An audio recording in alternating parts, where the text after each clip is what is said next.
Hello everyone.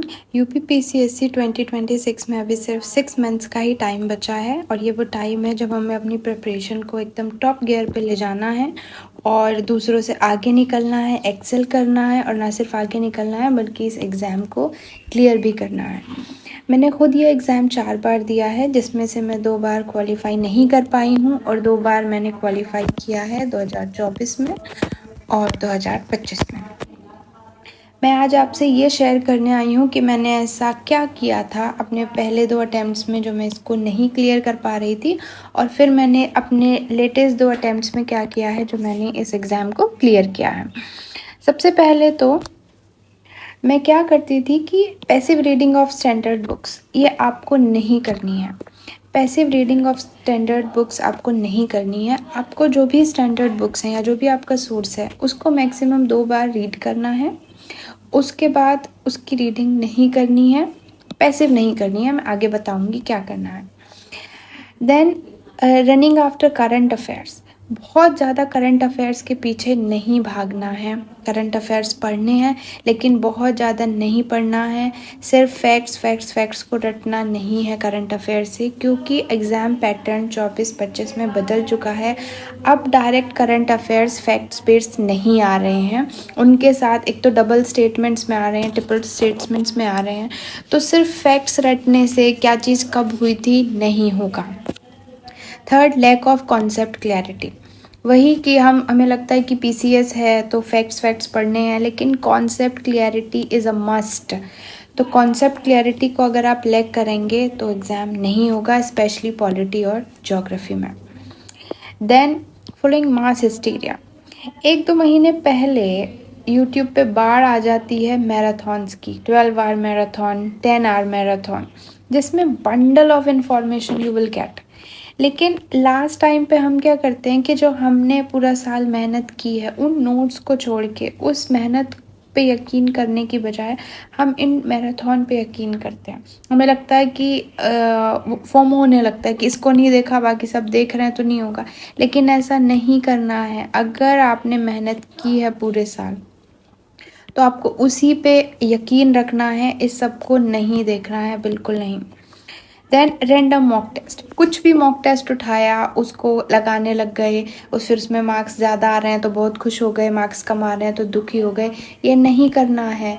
कोई भी आपकी टेस्ट सीरीज़ नहीं उठानी है। इनफैक्ट मैं आपको बताऊंगी कि मैंने खुद कभी भी ना इन वाले 2 अटैम्प्ट्स में ना इन वाले 2 अटैम्प्ट्स में मैंने मॉक टेस्ट नहीं लगाए हैं, नहीं लगाए हैं। इनमें तो शायद एक आध कुछ लगाए भी थे जिससे नहीं हुआ, फिर अल्टीमेटली वही मैं बताना चाह रही हूँ कि क्या करके नहीं हुआ था। और इन 2 अटैम्प्ट्स में तो मैंने मॉक टेस्ट लगाए ही नहीं है। Then lack of revision, revision is a must. आप 10 बार रिविजन करें, 12 बार रिविजन करें, तभी होगा। देन अनवेरिफाइड गाइडेंस, किसी से भी हम गाइडेंस ले लेते हैं, वो नहीं करना है, क्योंकि सबका एक अपना तरीका होता है। आप एक बेसिक चीज़ें समझिए किसी से भी, सीनियर से, आप यूट्यूब पे बहुत सारे टीचर्स हैं, लेकिन अनवेरिफाइड और मल्टीप्लिसिटी ऑफ गाइडेंस नहीं करनी है। Then wrong selection of subject priorities, हमें पता ही नहीं है कौन से सब्जेक्ट को पहले प्रायोरिटी देनी है।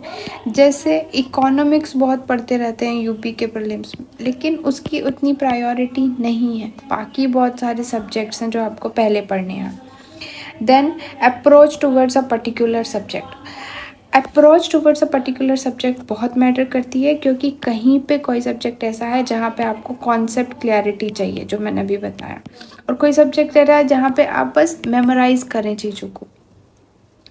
तो ये चीज़ मैं भी लैक कर रही थी। और तीसरा, indulging in multiple exams. Multiple exams में स्पेशली अगर ये आपका पहला दूसरा अटैम्प्ट है तो आपको मल्टीप्लिसिटी ऑफ एग्ज़ाम्स भी नहीं देने हैं, नहीं देने हैं मल्टीपल एग्ज़ाम। क्लियर फोकस होगा तभी एग्ज़ाम क्लियर होगा। मैंने भी ये गलती करी थी, मैं बहुत सारे एग्ज़ाम्स शुरू में टारगेट कर रही थी and I and up Fehling 2 times.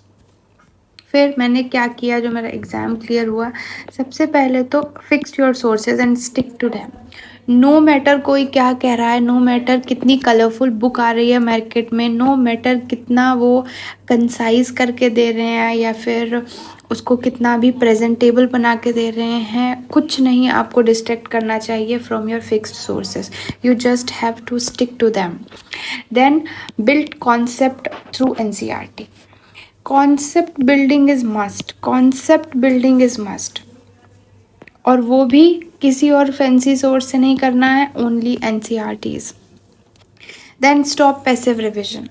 मैंने यहाँ पे पैसिव रीडिंग की बात करी थी और पैसिव रिवीजन भी नहीं करना है. मैं क्या करती थी पहले अटेम्प्ट्स में कि स्पेक्ट्रम उठाई और उसी को 5-10 बार पढ़ डाली. उससे मेमोरी बिल्ड होती है ऑब्वियसली, लेकिन जिस तरीके से हमको क्वेश्चन को सॉल्व करना होता है एग्जामिनेशन में वो नहीं हो पाता. इसलिए आपको रिवीजन भी पैसिव नहीं करना है. It's a clear no. Then mock test नहीं लगाने हैं. ये मैंने किया था. मैं ये इसीलिए आपको सजेस्ट कर रही हूँ. मैंने एक भी मॉक टेस्ट नहीं लगाया था, स्पेशली इन दीज 2 अटेम्प्ट्स. मैंने क्या किया था, instead of doing this I used घटना चक्र एज मॉक टेस्ट. मैं घटना चक्र के ही क्वेश्चंस लगाती थी क्योंकि वो किसी ना किसी PCS में आए हुए होते हैं and majority of them are from UP और UPSC. उन्हीं को मैं एज मॉक टेस्ट यूज़ करती थी and the result is this. Then reverse engineering और PYQ एनालिसिस जिसको हम कहते हैं इज़ अ मस्ट. ये भी मैं इसी से करती थी. तो ये कुछ चीज़ें हैं जो मैंने बहुत शॉर्ट में आपसे डिस्कस करने का सोचा और मैंने किया. और मुझे लगता है कि इन्होंने मेरी प्रिपरेशन में तो ये जो पॉइंट्स है 6-7 इन्होंने बहुत हेल्प करी है. I mean these are the only reason कि मैंने 2 बार इसको क्लियर किया है. I hope it helps.